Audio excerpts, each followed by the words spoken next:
नाशिक जिल्ह्यातील येवला तालुक्यातील मुखेड येथील प्रगतशील शेतकरी गांगुर्डे काका आपल्याकडे आले आणि त्यांनी घेतला आहे युनोव्हेज 81 नंबर हरभऱ्याचं बियाणं. होय, हा अधिक दर्जेदार आणि अधिक उत्पादन देणारा हा वाण, या वाणाची निवड त्यांनी केली.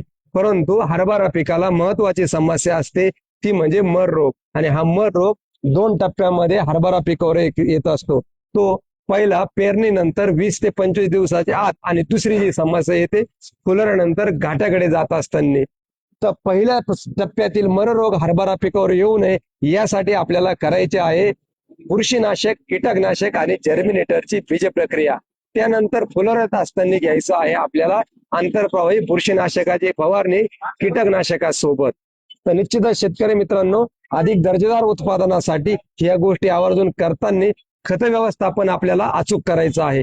एकरी आपल्याला हा वाण खादाड आहे, ज्यादा उत्पादनाचा वाण आहे, यासाठी वापरायचा आहे आपल्याला एकरी 75 किलो 12-32-16 किंवा 14-35-14, आणि त्याच्या जोडीला घेणार आहोत ZSB म्हणजे झिंक सोलेबल बॅक्टेरिया. या गोष्टी करा, निश्चित अधिक उत्पादनाकडे आपण वाटचाल करू शकतो. धन्यवाद. थँक्यू.